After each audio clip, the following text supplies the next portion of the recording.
કારણ કે દરેકની વસ્તુનો અર્થ એક જ હોય છે, પણ માણા જેને ગમતું હોય ને એવો અર્થ કરી નાખે છે. ભગવાનને વ્યક્તિનું જે બી રુચિ હોય ને એવો એ શબ્દનો અર્થ કરી નાખે છે. બાકી ખરેખર શાસ્ત્ર માન્ય અર્થ તો જે થતો હોય એ જ એનું અનુસંધાન, વાર્તાની શરૂઆત, મધ્ય અને એ વાર્તાનો અંત એ બધાને સંકલન કરે એવું એનું સમાધાન હોવું જોઈએ. પણ જે ભયમાંથી ભવના ભયમાંથી મુક્ત કરે એનું નામ છે ભગવાન. તમને બધાને ખબર છે ઘણા બધા વર્ષો પહેલા એક અમેરિકાએ છોડેલો સ્કાયલેબ નામનો એક ઉપગ્રહ આમ અવકાશમાં ફરતો હતો. અને પછી આકાશવાણીમાં દરેક દેશમાં બધી જ્યાં જ્યાં જે કઈ જાહેરાતના માધ્યમો હતા એમાં જાહેરાત થઈ કે વિશ્વના બધા દેવો, બધા જીવો સાવધાન રહો. રાત્રે 9:15 એ સ્કાયલેબ પડશે, પણ ક્યાં પડશે એની કોઈ ખબર નહીં. હજારો માણસોનો નાશ કરશે. વિશ્વના બધા જ માણસો જેને માનતા હતા, કોઈ મંદિરોમાં ગયા, કોઈ ચર્ચમાં ગયા, કોઈ મસ્જિદમાં ગયા અને બધા ભગવાનને ભજવા લાગ્યા.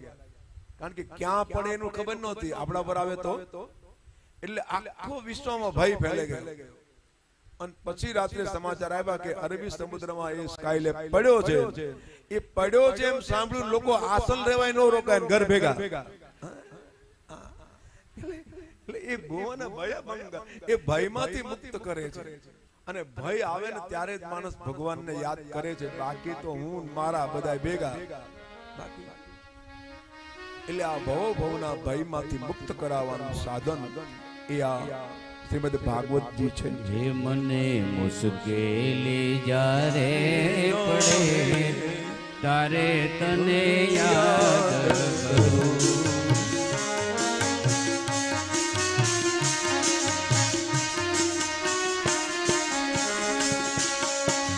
મોડી હોય જ્યારે બે પૈસાની, મોડી હોય ત્યારે બે પૈસાની, મોડી હોય જ્યારે બે પૈસાની, મોડી હોય જ્યારે બે પૈસાની, ત્યારે બની જાવું તો બહુ અભિમાની, ત્યારે બની હું તો બહુ અભિમાની.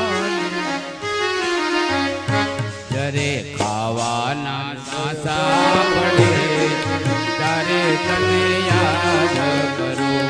ત્યારે ખાવાના પડે ત્યારે તને યાદ કરું.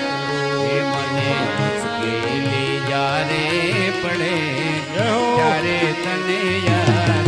પેલા તો આપણે આપણા માણસો પાસે દોડીએ, સગાવાલા પાસે દોડીએ, અને કોઈ કામમાં ન આવે ત્યારે આપણે મંદિર દોડીએ છીએ. અને એના વગર છૂટકો પણ નથી.